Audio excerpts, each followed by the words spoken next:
Today we have got so much to talk about. Where is the Sun Princess? What is going on with the Sun Princess? Norwegian has really got something going on right now, and it's going to be so interesting to see how this ends. We've got a new cruise ship on order and a quick update about how the Princess app is going. So we've got a lot to talk about, so let's go ahead and get started.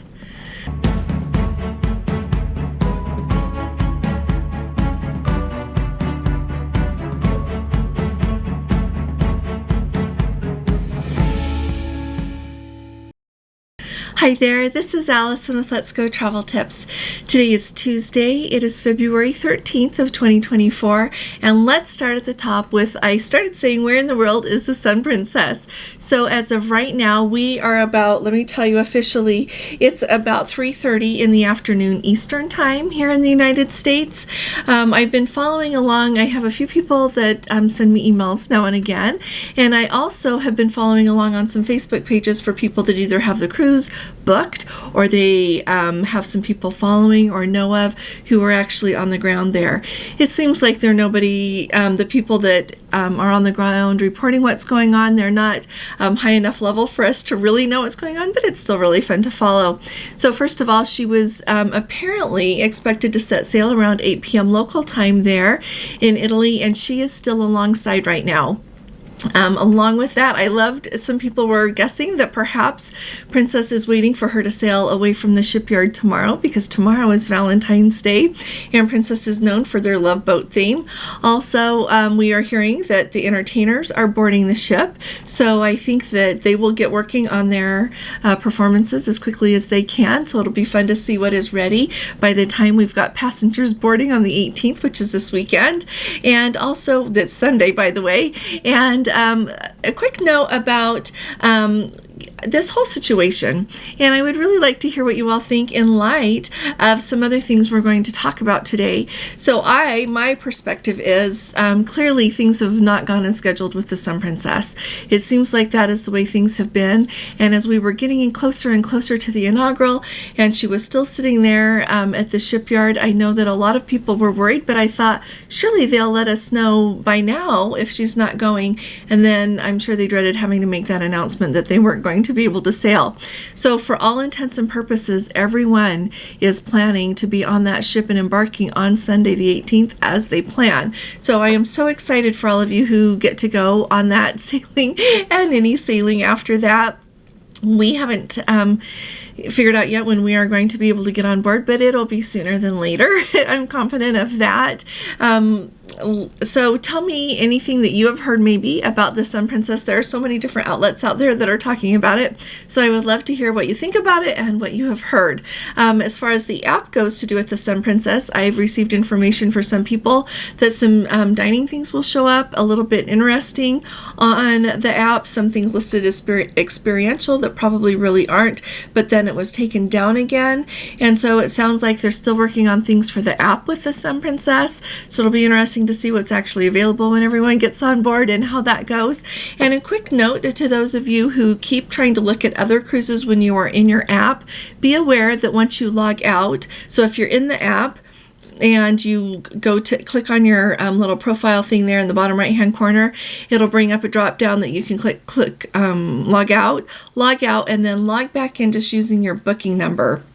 A lot of people are having success at being able to log in with your booking number and do whatever you want for a future cruise. Then you log back out and go back to the cruise that you want again. Okay, that is the best way that I know to look at different cruises in the current app. Hopefully that capability to see all of your cruises that you've got booked with Princess is coming sooner than later. The other glitch that I want to let you know about in case you don't know about it, and this is really widespread just based on how much I am hearing about this and people that I know are experiencing it. If you've got a back-to-back booked and you are trying to look at the cruise, you've got the first cruise looked at, and then you're wanting to do things for that second cruise, it's just not coming up right. And so be aware that, for example, if you want to book your Wi-Fi for that second cruise, if you want to do it before you go, you can have your travel agent call, or you can call Princess and pay for that Wi-Fi and have it applied to that booking. The other thing is you can wait until it comes time for that cruise and go pay for it at customer service that way, do make sure that if you qualify for that half off that you get it.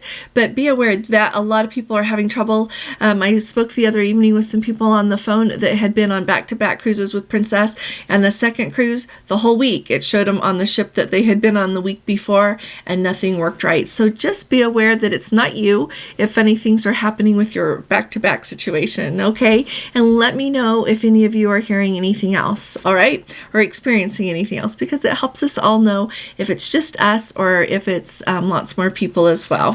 So the next thing, though, this is really big. So we've got two big things. So first of all, let me invite you to please subscribe to our channel. If you haven't subscribed yet, we would love to have you with us, and we need to have you, and I think you'll enjoy being part of our Let's Go family. If you enjoy my updates, would you please give this video a thumbs up and share our video with a friend or on social media? We would really appreciate your support, so thanks. Now, let's talk about Carnival Cruise Line. Carnival Cruise Line has just barely announced today that they have ordered their fourth XL class ship. So which ships that Carnival has are their XL class? They have got the Mardi Gras, the Celebration, and the most recently delivered Jubilee. Those are the three ships that they have in that class, and they are expecting their next XL class ship to be delivered in the spring of 2027. So that is very exciting. It's exciting for me. I got to go on the Celebration in November, and I really enjoyed it. It is a beautiful, beautiful ship, and I like a lot of the different dining venues and entertainment venues that Carnival has. I really like how they do a lot of that. Clearly, those ships are a great success for them if they are if they are ordering a fourth one already. So a lot of fun lies ahead with Carnival Cruise Lines. Let me know if you've been on the Jubilee yet, if you've got the Jubilee booked, if you're thinking about booking the Jubilee or the Mardi Gras or Celebration. It's just really fun to think about the different ships and what the experience is. The other fun thing I would note is, first it was the Mardi Gras, then the Celebration, then the Jubilee, and on each one we have seen some differences, some things, new things added, and so it'll be really fun to see what they add on the very next one. So here I am, a person that really enjoys Princess, and I thoroughly enjoyed my Carnival cruise as well. And this next Carnival ship is going to be huge. She is going to be 180,000 tons, and she is going to be able to carry over 6,400 guests. So I would say that this is another mega ship, and I really believe that mega ships have their place in cruising as well as the smaller ships. It's all depending on what you want and where you're trying to go, and so I think it's wonderful we have all these options. Now, Norwegian, oh my goodness gracious. And Norwegian, I am wondering, you wonder at what point, and I'm going to say it, you wonder at what point it becomes fraud. We have people that just embarked on the Norwegian Star, and they had bought that cruise anticipating going down to South America and to Antarctica. That is why they paid the cruise fare that they paid, is because it is a cruise that was supposed to go to Antarctica. And Norwegian billed it as such until everyone got on board the ship. And then they sent a notice to all of the passengers and said, we're not going to Antarctica. So let me tell you what they said. They said, while we try to maintain original itineraries as much as possible, unfortunately, at times modifications are made to optimize the itinerary or accommodate certain circumstances. As such, in order to enhance the guest experience, the itinerary has been revised, and so it's round trip South America. They're not going to Antarctica, and that is why people book this cruise. So we really need to talk about this in the comments. I want to know what you think. So a couple of things come to my mind with this. First of all, immediately, I remembered how several times over the last couple of years, and especially I would say in the last at least year or so, Norwegian has changed a lot of itineraries once people are on board the ship, or once they are booked and that season has started and they are ready to go. You might recall last summer, I remember that Norwegian had sold their Alaska cruises. They were due to stop in the town of Valdez. People were really excited. The locals were excited to have the cruise ships call. They had gotten everything ready to be able to accommodate the cruise passengers. And then all of a sudden, Norwegian says, we're not going to go there. And so that was really hard on the locals. And it was really hard on the people that had booked a Norwegian cruise to go to that location, because Valdez is not a cruise stop that a lot of the large ships routinely call at. So to me, it's a big deal to get to Valdez. That is on my list of places to go in Alaska. And so that really stood out to me that Norwegian would do that to a community and to that many cruise passengers. And then we hear more often than I feel like we should of them changing itineraries in the Caribbean. We know that we've had a lot of cruise lines have to cancel their itineraries over in the Middle East region based on what is going on there. But over in the Caribbean, they often, is the word often too harsh? But they have changed several itineraries, and it's not due to the weather. It really truly has been, it seems like, so they don't have to take the ship so far, so they don't have to pay so much gas. So let me know what you think about this. So when everyone on board the Norwegian Star got this, they were really mad. And so people were asking, like, what's going on? Why are we not going? And they didn't have a good answer. And so people were calling it kind of a mutiny on board. A lot of passengers got together, formed a line there at guest services, and were really not happy with what's going on. So if any of you happen to be on that ship, let us know how things are going. I have been searching, trying to find if there's been a resolution to this, if anything is being changed with that itinerary to add Antarctica back. So I'm going to really keep an eye on this. Let me know if you see anything as well. And as I think about this, to me, lately we have had the disappointment of different cruise lines, like I mentioned, having to change their world cruise itinerary. And that is really disappointing. So when they do that, there are people who were on board the ship for the whole world cruise. That affects their sailing. They are already on board the ship, and then this happens. And then you also have people who are going to board a ship for a segment of that world cruise. So suddenly they think that they have a cruise book that's going to take them over to, Israel, Egypt, Jordan, that whole region. And so all of a sudden they're not. They're going to sail around Africa and come back up that way. And so to me, there's a few differences with that. First of all, it's going on because there's war going on. That is what has caused that. There's no war in Antarctica. There is no reason like that you would have to make such a drastic itinerary change. The other thing that really stands out to me is when you're on a world cruise and these changes happen, like I said, that's due to war. That's a different thing. But at the same time, the people who are going to board on those segments of the world cruise, even if they're not getting all of their money back, they can make the choice if they want to get on that ship or not, or if they want to try to go through any insurance and see if they can get anything refunded.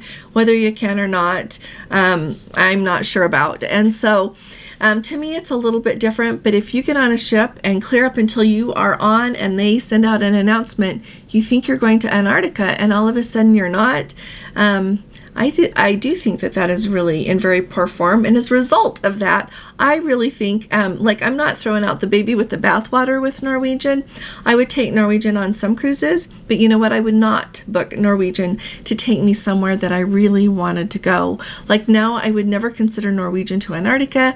I wouldn't choose Norwegian for somewhere in Europe that I really would very specifically want to go because I wouldn't trust that they would take me there. And that probably sounds rather strong, but let me know what you think in the comments. I think it's a really big deal. When we look at booking cruises, often we choose for itineraries, especially to some of these bucket list places. So tell me what you think in the comments. Finally, the last thing that I want to ask you about is we originally found out about this fast because there was a lady on board the Norwegian Star who made herself a TikTok account and started talking about what was going on board that ship. And so as a result of that, word travels very, very quickly. And I want to know what you think the main impact is of social media, not only in cruise like itinerary changes, but in travel in general. I think that it has a huge impact for good and for bad, and I think it would be really valuable for us to talk about that. So I've been thinking about that an awful lot, and with this lady starting this TikTok account to report everything that's been going on board the Norwegian Star, to me it really highlights the value of social media and letting everyone know what's going on. And I hope that it has some sway in helping the people who are on board Norwegian Star either have them take them to Antarctica for the cruise they were planning to have, or give all their money back and give them another cruise to Antarctica so that they can get where they thought they were going to go, because this takes their time and you can't give time back to anyone. So just wanted to put that out out there and see what you think. Now, I will look forward to seeing you here again tomorrow. Thanks for coming along today, and I'll be talking to you all again really soon. You all take really good care. God bless you. Love you. Bye-bye.